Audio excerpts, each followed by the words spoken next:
these numbers are key to that. So one of the things I always tell our clients is ask your team member a question. Would you rather have an honest conversation about numbers, or would you rather come tomorrow and for you not to be able to work and not be able to pay your rent or your mortgage or your utility bills?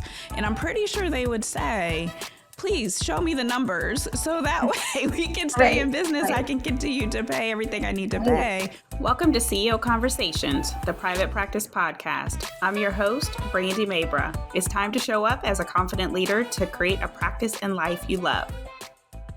Hello. Welcome to another episode of CEO Conversations, the private practice podcast. I am so excited because I have a special guest that is showing up with me today, Tory Krone, the co-founder of PracticeVital, which is one of my, at this point in time, one of my favorite tools when it comes to metrics, because it's robust. It's going to make your life easier. So I'm so excited to have this conversation about tools and metrics and KPIs and key performance indicators. So welcome, Tory, to the CEO Conversations podcast.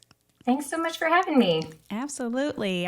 So if you want to start off and just introducing yourself for those who are listening and watching, and take some time to talk about all the amazingness that you are. Well, I'm Tory Krone. I'm a therapist. I'm a mom. I am a mom of 3 little kids, 6, 4, and 2, and a group practice owner in Chicago and co-founder of PracticeVital. Amazing. So I found out about you through some of my clients, and so they had walked me through some of your software and looking at like the reports and all the things. And so I went on my own investigation because I like to know, like, what are my clients using? Like, this is amazing. Sure. And so I know we were able to just chat, and I absolutely positively love it. So I'm curious to know, like, how did you because you mentioned you have your own private practice in Chicago, you have PracticeVital, which is a whole second company. So tell us a little bit about your journey and how you got to where you are today. Sure. So PracticeVital was born out of my own pain points as a practice owner. So I was running a group practice, and I'm still running it today. I started it in 2015. And from the outside, things seemed great. We're growing, we're adding clinicians, expanding services. But it was during the pandemic years, and I was on maternity leave, and I just couldn't shake the feeling that I'm not getting the complete picture of how my business is really doing.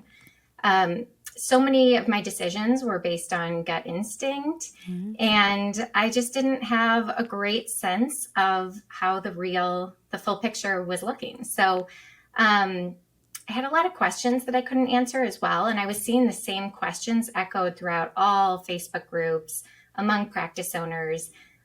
People were struggling with the same pain points. And it came down to me really recognizing that I had a need for data. And I really hadn't been data driven. I'm not a numbers person. A lot of us therapists aren't. That's why we go into this field. And so I really started to figure out what are the ways that people are collecting data and having a better understanding of how their practice is doing. And I kept hearing the word dashboard over and over. And I'm like, what is this dashboard everyone's talking about? Where do I find it? Well, then I found out there was no place to find it. It didn't exist as sort of a custom.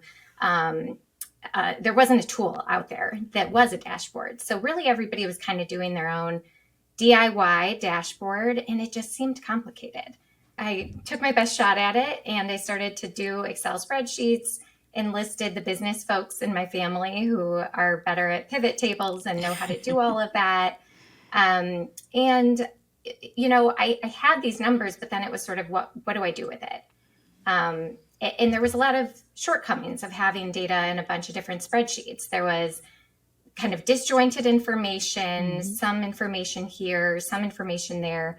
And if you're not regularly pulling up the information from the spreadsheets, then you're not doing anything with it. From there, I just recognized this need, and I started talking to other practice owners and really trying to dive into what is this. I hired a bunch of coaches even to help me figure out what I needed on my dashboard. And everybody was tracking all these different things. And then there were some common things that everyone was tracking. So I started there. I enlisted my husband. He has a technology background and consultant background, and he started to build kind of a Looker studio, dashboard for me. Yeah. And I said, but what I really want is not just for me to have this information, but to have it in a way that empowers my clinicians and has them understand and take control of their practice and have them, kind of operate their own business within this business, right? They deserve to see what their cancellations are and how to better help their clients. So my intention was really to have something that was interactive where they could view the data easily, make changes, course correct, and then I could be using it on a higher level to drive business decisions. So that's where we got started.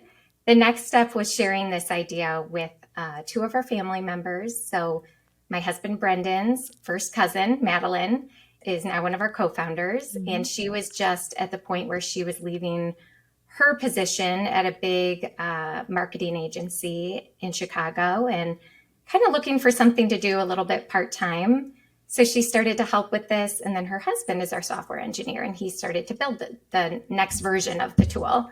And that's it. It just really took off once we discovered what a need there was among practice owners to have greater insights into the health of their practice. Yeah, I love it so much because there's even a dashboard that I give all of our clients based on metrics, and the metrics that I've accumulated are from 20 plus years of business management, leadership, and healthcare. Right. And one of the conversation pieces that I know we had when we met is the gap when it comes to the reporting in different EMRs and EHRs. And so you can pull some metrics, but it also depends on the sophistication of the EHR that you're working with. And you have to go through and almost dig and find, and different reports are named different things. Right. And so to your point, the complexity of just trying to get down to the nitty gritty of metrics that actually move the practice forward, or you can provide as a scorecard to your team to empower your team, engage your team. That's hard to come by, right? And then when you have so many spreadsheets, and the reason why I love the product so much is it can be very cumbersome to have to update. And unless if you are like an Excel guru, then it's like, well, what in the world? I have to manually go and put all these numbers in. And it's good to have the information. You need the information. Every practice owner needs numbers in order, especially when you get to a level of revenues coming in, a high volume of revenue, you have multiple team members. That data is critical. So I think it's just the amazing thing that you found a need in the market, and you were able to create something literally. And it's always funny because for me, I'm faith-based, and it's always interesting where God will give you every resource that you need in order to move you towards the vision and the purpose that he's given you. And so when I think about like your husband, when I think about your family members, when I think about just you being completely set up to be able to do something like this, it's just really, really neat. So I'm curious to know, when you found the beauty of having numbers, and when you see folks, actually practice owners, dive into the numbers and get comfortable with it, because it's a complex thing. Everybody wants to shy away because there's so many emotions that can come with it. What do you see when they actually get comfortable with the information and looking at data? Sure. So I think it's really making organization out of chaos. I think that it might seem overwhelming first to see some of your numbers, but like you said, once you're comfortable, it really tells a story. It paints a big picture and gives you the high level overview, but also the nitty gritty if you want to find it. So I think, it can seem like that numbers can be chaotic, that they can add to our plate, but I think that it really simplifies. You know exactly where to look for an issue. You see the issue right away, and then you can kind of say, well, do we have a marketing issue or do we have a clinical issue here? Yeah. How much more do we need to invest in marketing, or do we need to invest in more coaching in our clinicians? How can we best support this clinician? So you can really just dive in, offer targeted support and targeted changes that are really going to move your practice forward, as opposed to spending all the time that people are spending pulling the numbers. Even if you like Excel, you're spending all this time. It's still not automated, and so we're saving people that time, and then they're able to actually do something with the data. Yeah, absolutely. In the tool, there's multiple different types of dashboards and views and things, but what are some of the metrics that you find people might forget to look at that definitely can move a practice forward? Churn rate is something that is, we define it as the percentage of clients who leave prior to the fourth session. Yeah. And so you have to think of this as your practice's leaky bucket. This is, we're just turning over, we're churning through clients, they're terminating before they've had a chance to get help. So even some practices track retention. It's very cumbersome and really challenging to do it if you're not doing it automatically. It's just, it can take, I mean, I truly haven't heard a practice owner say they're able to track that. But churn, it works in conjunction with retention, but it's telling us something different. So, it can tell us that we might be not making the right fit, the right referrals between the therapist and the client. That might be a mismatch there. It can tell us if clinicians might be burning out. So if their churn rate was low and then it gets higher, they might be tired. They might not be able to make a good first impression with the client, because really it's a lot about the first impression. So somebody might have a pretty good retention rate once they get past that fourth session. And we know they have those strong clinical skills. But when we see that there's an issue with churn, we know they're just not making that good first impression. Let's target that intake process. Let's make some changes there. And it might not even be the clinician. It might be the practice has set that up in a way that doesn't breed success. So some practices, they have a set assessment. You go in and you say, have you self-harmed? What are your medications? And it sounds like you're working at a hospital. And what I really coach people on is go in there and make a relationship first. Treat it like a coffee date, not an interview. And even just doing that and kind of giving people the freedom to step away from the assessment, from the page in front of them, from the notes, I've seen it change the churn rate. So in my practice, our churn rate is 8%. That's really, really good. It means that we only lose 8% of clients before the fourth session. You're always going to lose some clients, but I really take pride in that. And I think it's because my clinicians know how important it is to really present themselves in a certain way and to present certain information to clients within those first 4 sessions. I think just to your point, when you're able to look at numbers and you're able to have like a metric, like even the churn rate, or be able to have empowering conversations with your team, that changes the dynamic compared to like when you're going in almost blind, like, well, what do you think's happening? Well, this is what I see, or this is what I'm looking at documentation. And it's more, it's not as concrete as this is the percentage, this is what's happening. And what does the conversation look like in the first session, like the first 4 sessions? So it's very grounding. And that's why I love numbers so much, and just having metrics that you're following. Because when you show up with that type of number, it's more or less, what do we need to do in order to change the number? Are we on track? From a financial standpoint, when you don't have people just falling off and you're able to take better care of them, they're going to come back. They're going to send people.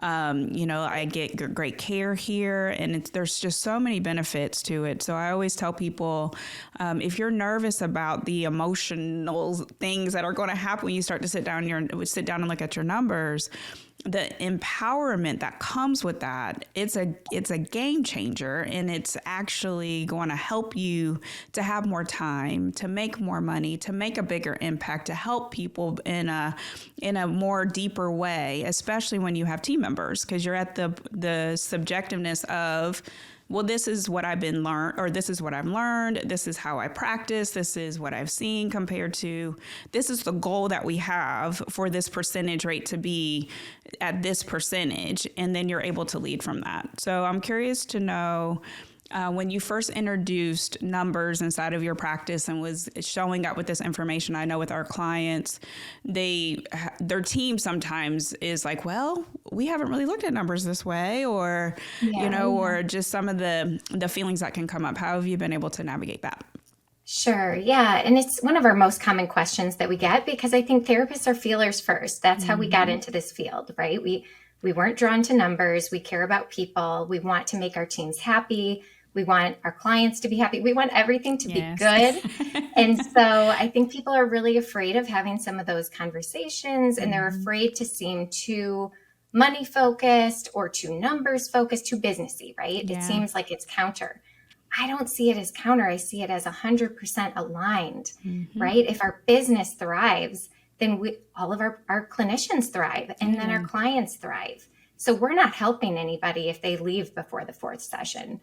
We look at these numbers so that we can make meaningful and impactful changes. Yes. And I always encourage our customers, our practice owners, to educate their team first about what the numbers mean and why they matter. So don't just show up with a dashboard one day. That's not going to be successful for anyone, but start by sharing, hey, has anyone heard about retention? Yeah. Does anyone know what the minimum number of sessions is for clients that research shows for clients to be successful meeting their treatment goals? Well, that number is 8, meaning that almost most of the time, unless they're doing some kind of really short-term work, clients have to stay for 8 sessions to be successful.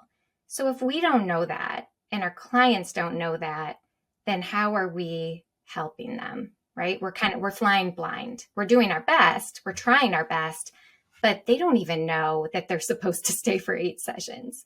So we have to educate first. And from there, I explained that the numbers tell a story. I'm using it to support you. And I really feel that when I show up in a conversation and, I don't share these numbers with them every day. It's really, in my practice, I do it once a month. But when I pull up the numbers, it's sort of, here's our status check-in. Here's our status report on the status of how things are going.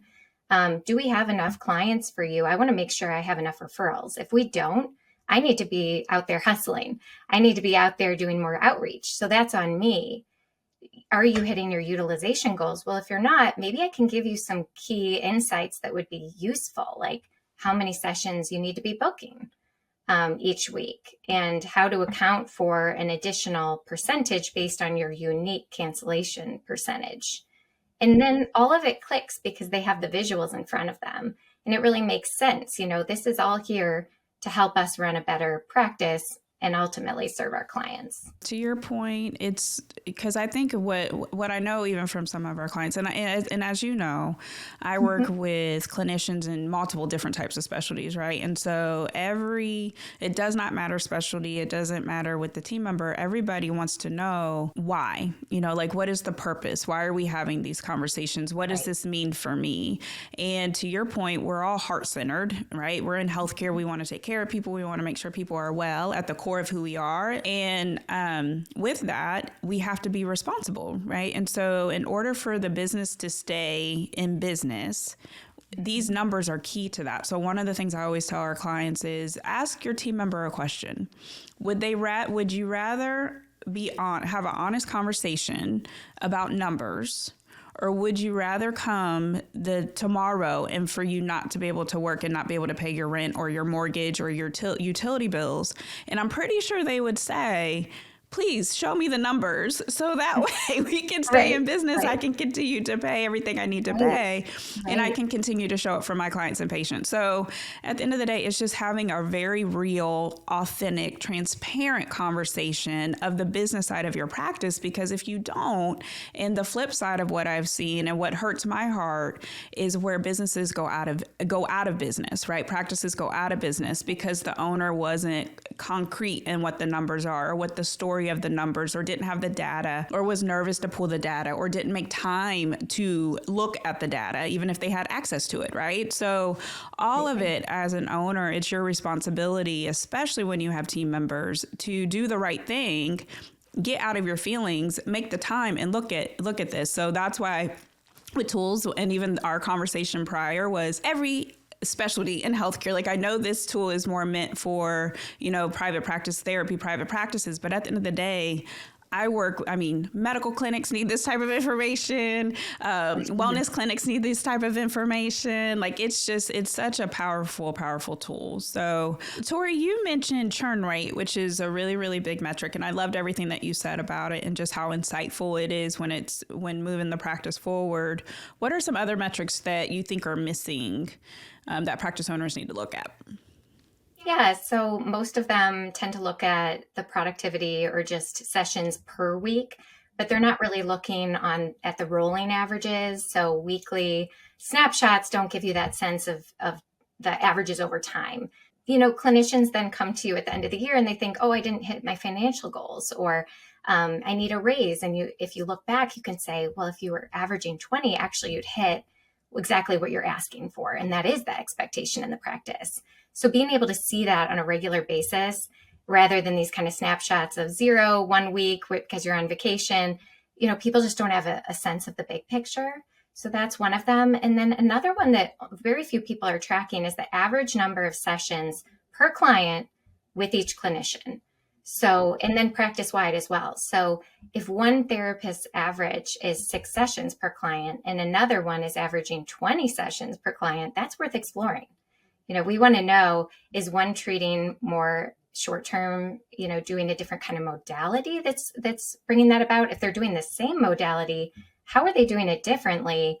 And are the clients who have the fewer number of sessions, are they getting what they need? And so practices very rarely segment their data in this way that helps to make comparisons, gain key insights that can help drive their business. Another example is, I just talked to a practice owner who said, half of our team works with kids, half work with adults. So we grouped her clinicians in that way, just for fun. And we saw that the people who were working with kids, they were averaging 5 sessions. And the ones who were working with adults were averaging 15. So then it begs the question of, is that okay? Is there something else we want to lean into? Does that tell us how many more child intakes we need and at what frequency in order to make sure that we have enough referrals coming through for those clinicians? Because those clinicians were also underutilized, which was interesting. So you kind of make these connections, and I just love these light bulb moments with practice owners. It's been my most favorite thing, is seeing the light bulb go off, and it's kind of like, oh, that makes so much sense. Now I understand, why I'm not profitable. Now I understand exactly what changes I can make to be successful.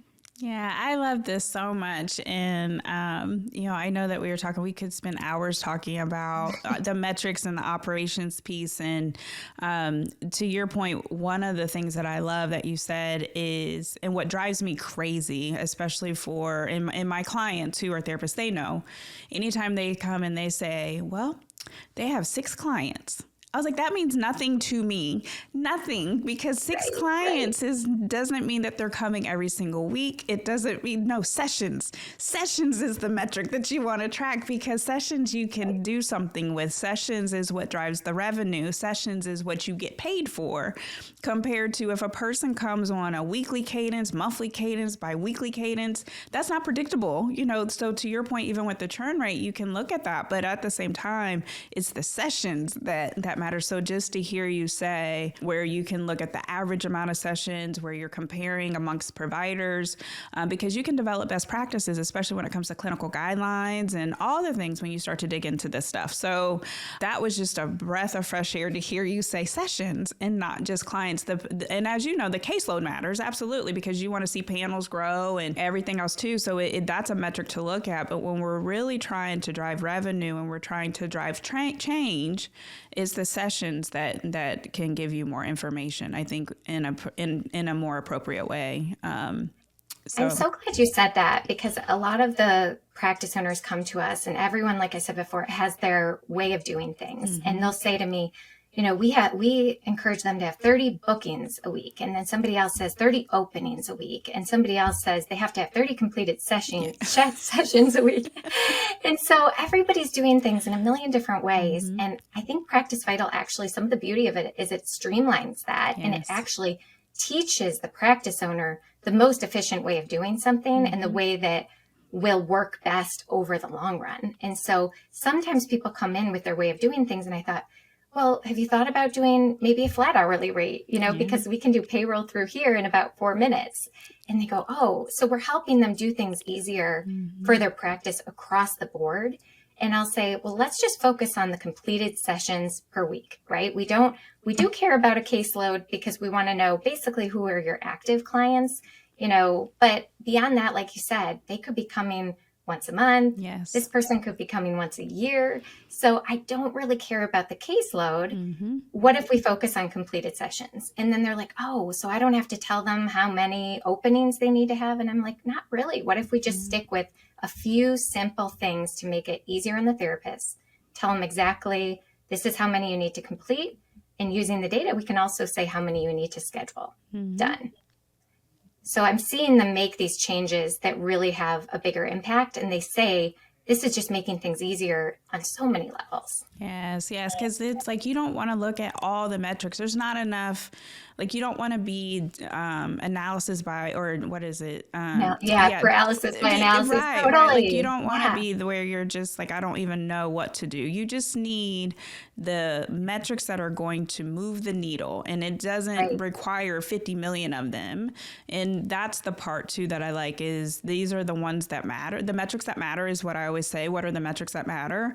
And it's usually 5 to 7, and just given any time. And then you can pick, like if you're trying to, for example, increase a certain metric, pick that metric, and that's the one that you're going to monitor more closely. That's what's going to drive like certain conversations. When we're talking about performance goals, you're going to track that. But you want your team to not be all over the place. And it's easier for you to manage, to lead, to inspire, to really pour into your team for admin and for the clinical side as well when you are more targeted with your conversations and the data that you're looking at. So I just love everything. Is there anything else that you would like for people to know when it comes to the metrics and just the tool and anything that you've learned from your journey? I think helping clinicians really recognize that they can take charge of their own practice to better help their clients. They can figure out if they're on track. This is about visibility and autonomy ultimately. So when people know what's expected and how they're doing, it's grounding. And that's true for the practice owner, the clinician, all the way down to the admin. Absolutely. Absolutely. I'm doing at the time of this, I'm getting ready to go into a week of a private practice CEO lunch and learn series. So it's like 5 days. And like one of the things that we're talking about are the metrics too. So 110% plan to talk about your tool, during those 5 days.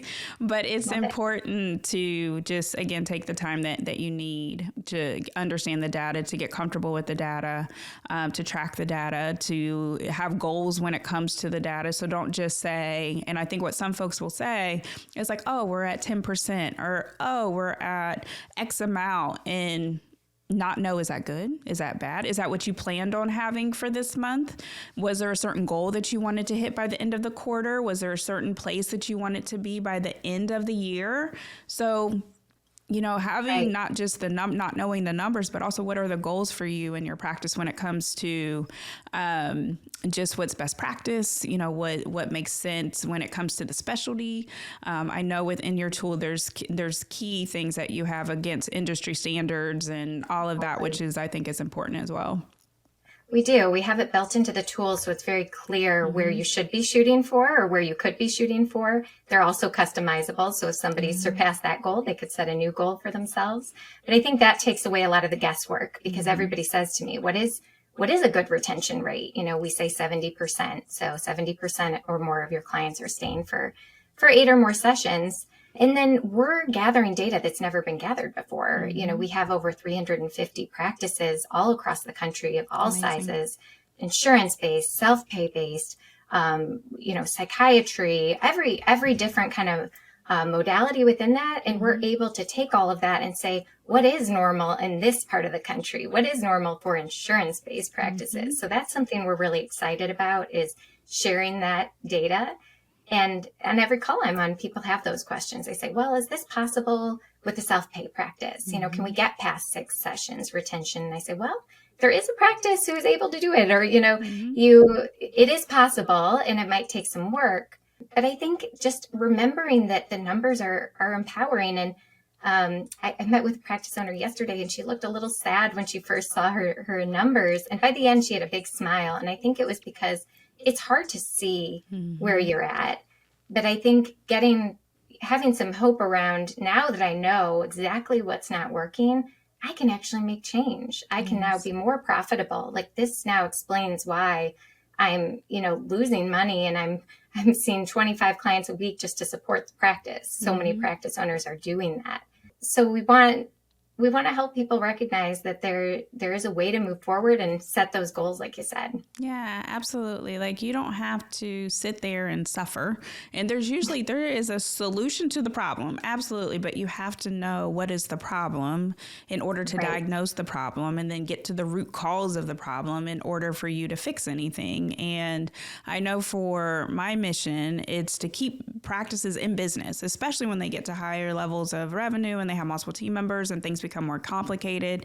You talked about just the chaos that can happen in a practice, and it's usually because the data is missing, or to your point, when you do know it, and even with the client that you talked about that you met with yesterday, at the end of it, you will feel so much better. There will be like a weight that's been lifted off your shoulders because now you know the why, and you might feel something. So even going back to that gut instinct, you might feel something's not right, something's off, I don't know why, and now you can actually diagnose a problem. So I just love all of this so much, Tory. I mean, I literally could talk to you for like 10,000 hours. So Yeah, but you're someone who gets it. And I think that's where our customers can take it to the next step, working with you, working with people who have your expertise, your background. You really understand how to apply it. Yeah. We're ultimately a software tool, and we want to empower people and help them make these changes.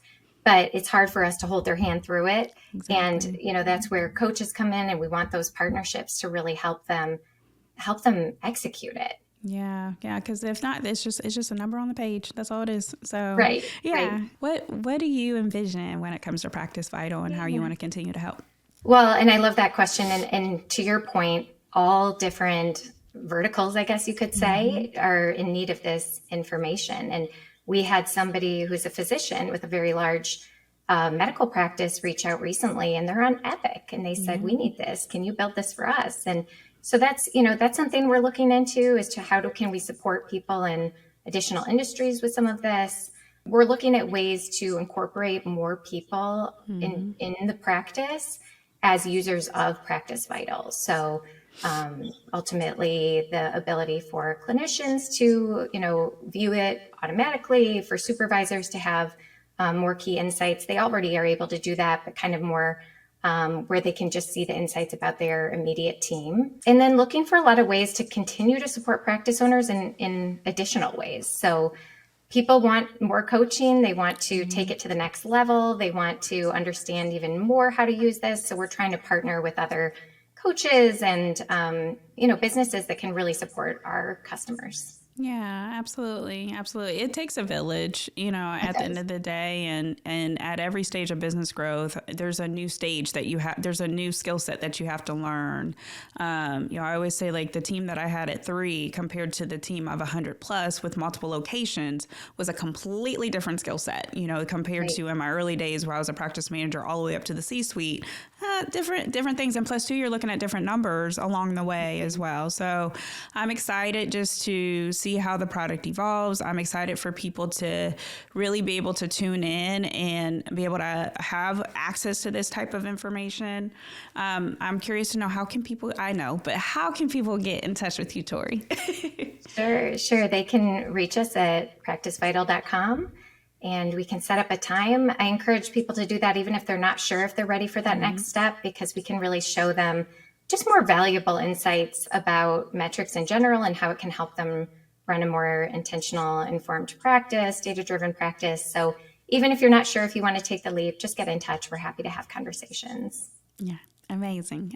I'm going to tell everybody you need to definitely outreach so that way you can get comfortable and have access to just easy information, so that way you can definitely navigate your practice better. So thank you so much for this conversation. Great. Thank you for taking the time, and I can't wait to continue to partner with you. So thank you.